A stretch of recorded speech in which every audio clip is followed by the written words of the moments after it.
السلام عليكم، ازيكم حبايبي؟ يا رب تكونوا بخير، يا رب تكونوا في احسن حال. النهارده هنعمل مع بعض بسكوت اقتصادي وكمان سهل جدا في التحضير. البسكوت بتاع زمان اللي اتربينا عليه واحنا صغيرين بالميه والنشادر. مفيش اسهل من كده ومفيش ابسط من كده. بصوا بقى، دايب دوبان من غير حتى كوبايه شاي، وطريقته مفيش اسهل من كده، ولا مضرب كهربائي ولا هتخفقي ولا الكلام ده كله. يلا بينا نسمي الله ونقول بسم الله. اللهم صل وسلم وبارك على الحبيب المصطفى. هسيب لكم كل المقادير بالكوبايه وبالجرام في صندوق الوصف. اضغطي على العنوان هيدخلك على صندوق الوصف فيه كل المقادير. عندي هنا 4 بيضات طبعا بحرارة المطبخ. حطيت عليهم ازازة صغيرة من الفانيليا السايلة، خفقتهم لمدة دقيقة واحدة بس بالمضرب العادي اليدوي. تمام. حطيت عليهم معلقة صغيرة من بشر البرتقال، ودي اختيارية، تقدري تستغني عنها خالص. نزلت عليهم بكوباية ونص من السكر، وزنهم 300 جرام. السكر بودر هخفقهم كده كويس مع بعض لحد لما اتاكد ان السكر داب خالص، وهو بيدوب بسرعه لانه هو اصلا بودر. تمام كده. هنزل كمان بكوبايه الا ربع من السمنه، والسمنه دي انا جايباها من العلبه على طول. هنا بقى كوبايه الا ربع من السمنه بتعمل 170 جرام بالوزن. تمام.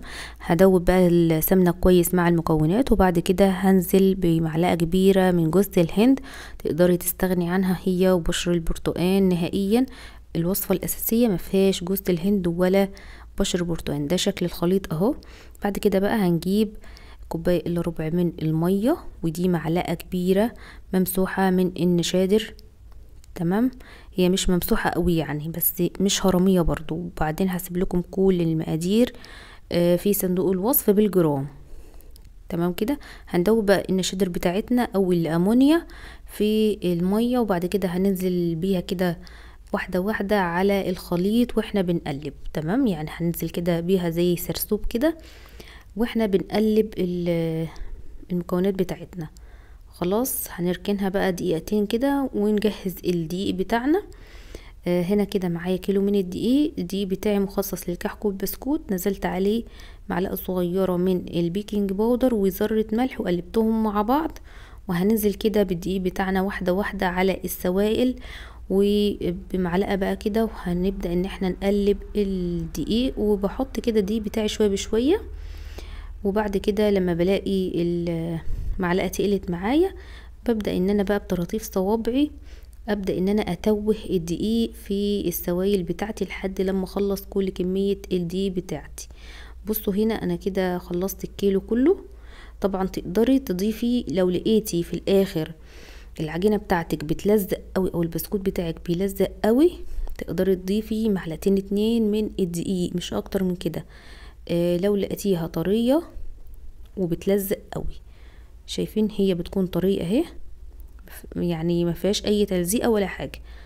وحتى لو هي بتلزق تلزيقة بسيطة جدا ما تخافيش، يعني هي اما هتسيبيه يرتاح شوية هيتظبط معاكي. خلاص كده ده شكل البسكوت. هنسيبه بقى يرتاح ساعة ولا حاجة، وبعد كده نبدأ ان احنا نشتغل فيه. بصوا انا اول مره اجي اقطع البسكوت بدهن كده الصواني بتاعتي بنقطه واحده من الزيت، وبعد كده بحط فيها عادي. بصوا هنا كده بنربط المكنه على اي ترابيزه عندنا، وبنبدا ان احنا نقطع البسكوت بالطول اللي احنا عايزينه. ولما بنقطعها يعني نبرمها كده برمه خفيفه علشان تدينا الشكل اللي انتوا شايفينه ده. تمام. سهل جدا جدا وبسيط، وكمان بينزل كده من المكنة بكل سهولة. على فكرة المكنة لازم تمليها كده بالبسكوت علشان تنزل معاكي البسكوتة على طول، وتكون متماسكة معاكي كده وما تقطعش. بصوا بقى هنا كده ملينا الصواني، وهنسخن الفرن كويس جدا، وبعد كده هنظبط درجة الحرارة على درجة متوسطة او اقل من المتوسطة، حاجة بسيطة يعني زي 180 كده او 190. بندخل بقى الصواني بتاعتنا تحت خالص في الفرن، وبنتابعها لان ما بياخدش وقت خالص في التسوية.